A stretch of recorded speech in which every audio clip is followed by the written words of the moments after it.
बच्चों, कैसे हो आप? आशा करती हूँ कि आप स्वस्थ होगे, मस्त होगे और अपनी पढ़ाई में व्यस्त होगे। और आपकी इसी पढ़ाई को आगे बढ़ाते हुए आज हम पढ़ने जा रहे हैं एक बहुत ही सुंदर कहानी जिसका शीर्षक है सोने का हार।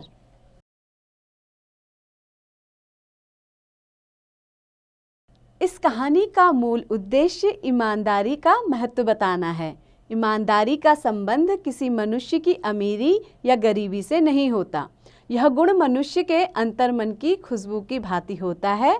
हमें मानवीय गुणों को किसी व्यक्ति के जीवन स्तर से नहीं आंकना चाहिए। तो देखिए, इस कहानी का जो आपको महत्व है, जो इस कहानी में बताया जा रहा है, क्या बताया जा रहा है? ईमानदारी का महत्व, कि हमें क्या करना चाहिए? ईमानदार बना रहना चाहिए और उसका क्या महत्व होता है, उसका क्या लाभ होता है।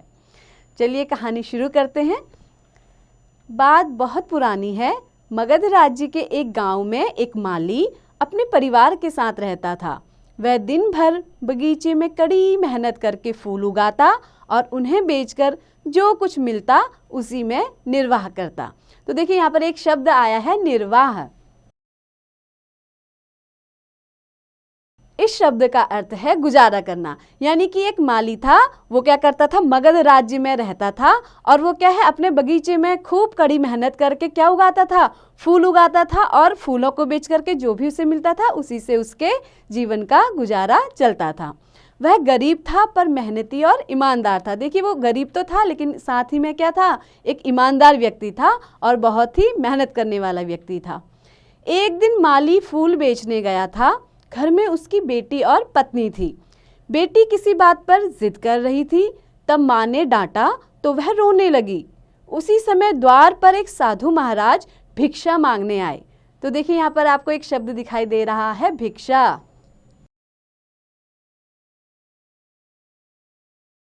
आपने ये शब्द पहले भी बहुत बार सुना होगा। भिक्षा मतलब हम जब क्या करते हैं, किसी कोई भी दूसरा साधु या कोई भी आपके वहाँ संत या महात्मा आते हैं तो क्या है, जब हम उन्हें कोई चीज़ देते हैं या वे मांगते हैं हमसे, वो अन्न भी हो सकता है, वस्त्र भी हो सकता है या धन भी हो सकता है, तो उसको हम क्या कहते हैं? भिक्षा।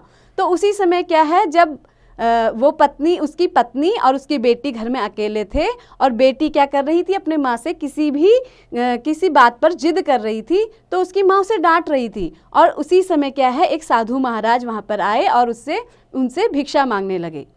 अलख निरंजन, साधु महाराज ने आवाज़ लगाई।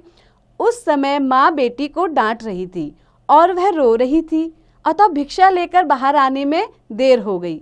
साधु महाराज खड़े रहे। अब देखिए, जब साधु सन्यासी कैसे बोलते हैं, अलख निरंजन, उनकी तो ये भाषा ही होती है। तो क्या है, जब साधु महाराज ने आवाज़ लगाई तो वहाँ क्या चल रहा है?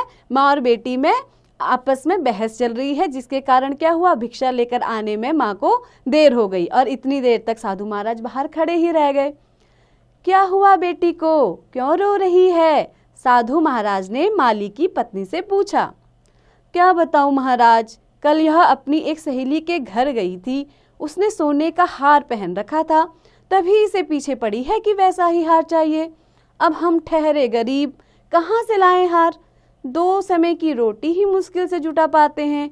माली की पत्नी शिकायत के स्वर में बोली। तो माली की पत्नी ने कहा कि महाराज, हम तो बहुत गरीब हैं और हम अपनी 2 रोटी का इंतज़ाम ही बड़ी मुश्किल से करते हैं, तो हम हार कैसे दिला सकते हैं? बेटी तो देवी स्वरूप होती है, साधु महाराज मधुर स्वर में बोले। अब देखिए, यहाँ पर एक शब्द आया है, देवी स्वरूप। देवी स्वरूप मतलब देवी के जैसा रूप, यानी कि माँ भगवती या माँ जगदम्बा। बेटी कैसी होती हैं? माँ के समान ही होती हैं, उनके तुल्य ही होती हैं। साधु महाराज ने मधुर स्वर में कहा। मधुर, देखिए, मधुर का अर्थ है मीठा स्वर, यानी कि साधु महाराज ने बहुत ही मीठे स्वर में कहा, उसे मत डांटना मारना, बुलाओ उसे, हम समझा देते हैं। साधु महाराज ने क्यारियों से घास उखाड़ी, घास के लंबे नुकीले पत्तों को गूथा और उससे एक हार बना डाला।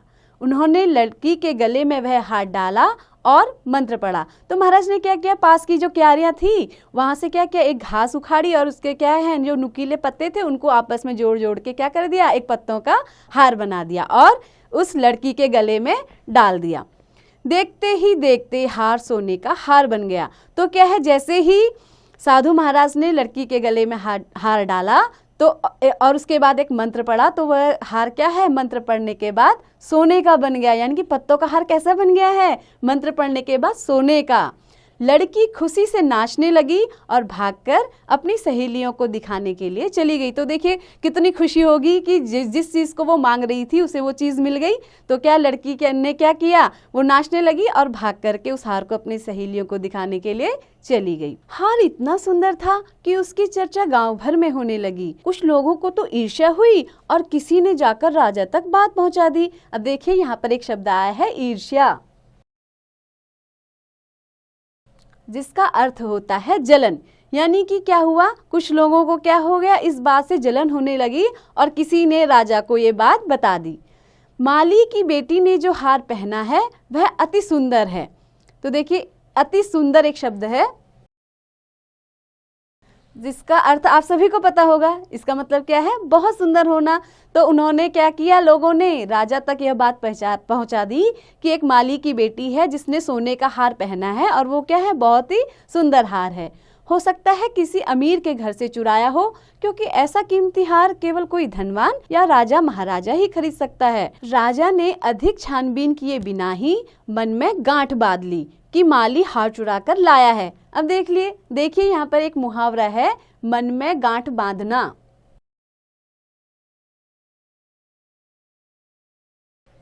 यानी कि अपने मन में ही सोच लेना कि क्या किया है, माली ने किसी की चोरी की है, उसने क्या किया है, किसी का हार चुरा लिया है।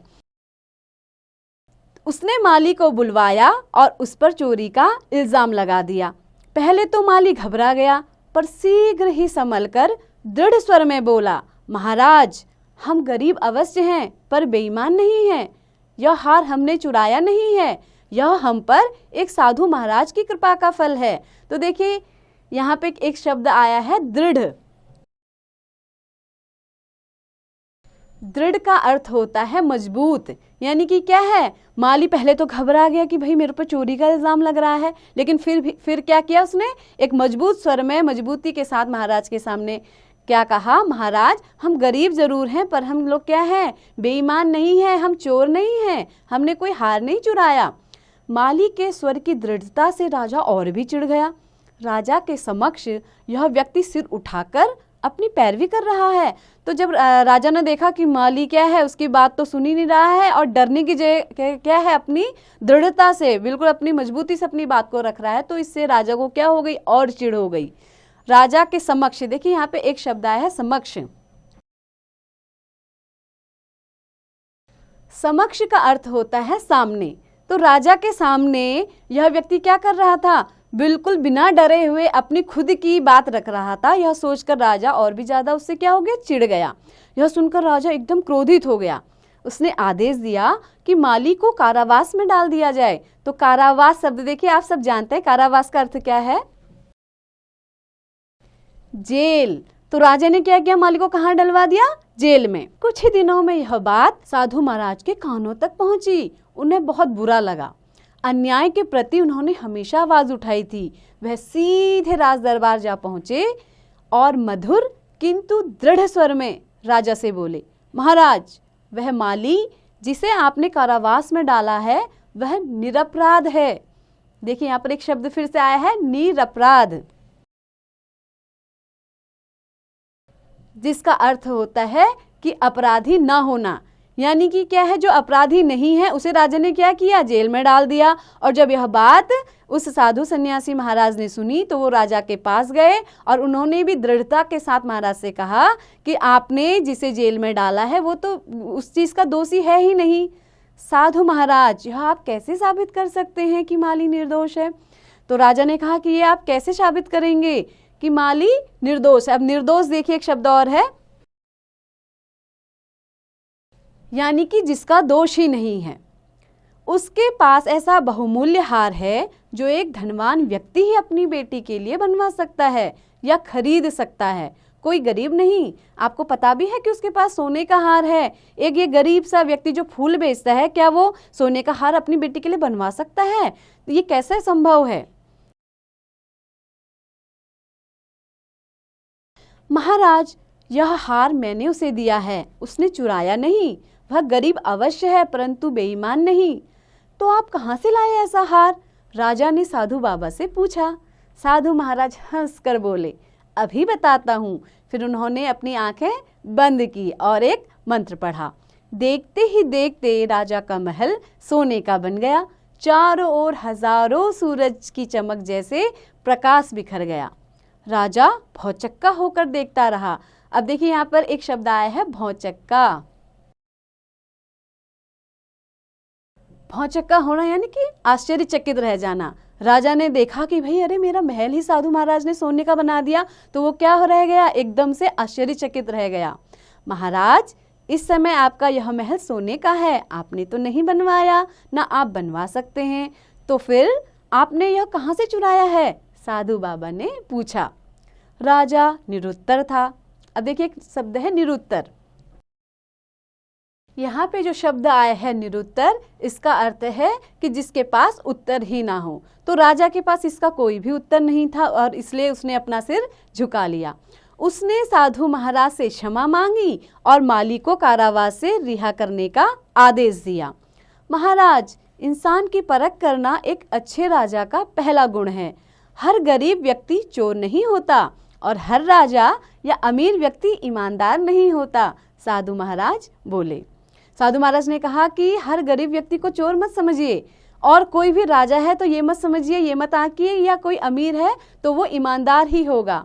अपनी भूल स्वीकार करते हुए राजा ने साधु महाराज के चरण पकड़ लिए और माली को अपने बाग का खास माली नियुक्त कर लिया। और इस तरह राजा ने अपनी भूल की क्षमा मांगी और उस माली को अपने राज्य में, अपने महल में ही क्या किया, माली नियुक्त कर दिया।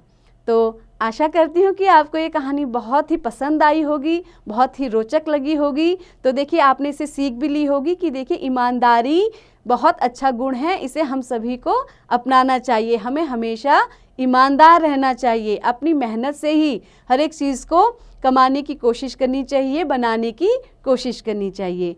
तो आप इस कहानी को पुनः पढ़ते रहिए और साथ ही कुछ न कुछ सीखते रहिए और इसका अभ्यास भी करते रहिए।